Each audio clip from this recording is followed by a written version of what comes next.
Hello and welcome to ETAuto. Today we are at the India's largest EV conference, ETAuto EV Conclave, which is into its 8th edition, and we are also celebrating 10 years of ETAuto. And we have a very special guest, Mr. Vinod Aggarwal, who's SIAM President as well as MD CEO for Volvo Eicher Commercial Vehicles. Thank you so much, sir, for joining us today. I would like to first of all understand from you the theme plug-in for the new next growth phase. How do you see that India is plugging for this next growth phase? First of all, I think this theme is very, very relevant because the growth that is going to happen in the auto industry, it is going to be tremendous based on the potential in our economy.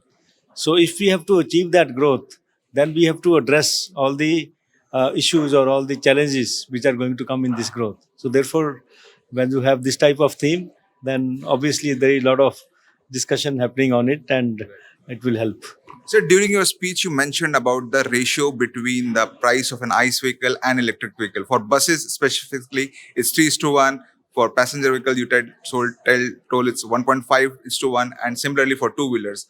How, as an industry, and since you are working with SIAM so closely, how do you see, how can we bring these prices of the electric vehicles down so that faster adoption can happen without subsidies? I think first of all, if you look at the battery prices, we already see almost 30% reduction in the battery prices. Now these prices were almost $200 per kilowatt. Now it has come down to $140. Therefore, you see 30% reduction. We are expecting as the volume grows, there will be more reduction. And we are also talking of now assembly of the battery cells here. So if once that starts happening, then maybe there will be some further reduction. However, our challenge is basic processing of the metal, lithium ion. We don't have any facility of the processing of the metal. I think that processing still happens only in China or other countries. So therefore, our dependence on import of this commodity, I think that is the biggest challenge which will always hit us as far as the pricing is concerned. But at the same time, even though the initial pricing is high, since there is a lot of advantage in the operating cost, so if we look at overall cost of ownership, I think that helps in the consumer to take the right decision. And of course, there is role of lot of other intermediaries who will help or who will facilitate the buyers to buy the vehicles.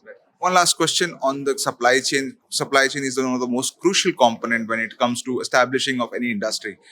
Specifically, when talk about ICE vehicles, if you talk about 20 years back, there was no supply chain for ICE as well. It developed, and now for the EVs also. So, are you working with ACMA, or are there any programs where we are talking about building resilient supply chain in India for the world? I think that is the consequence.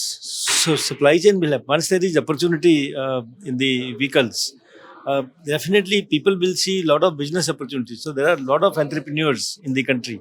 So there are a lot of people who are very, very resourceful. They will come into it and they will grab the opportunity. So supply chain, I never see as a problem. Thank you so much for joining us today, sir, on the ETAuto EV Conclave.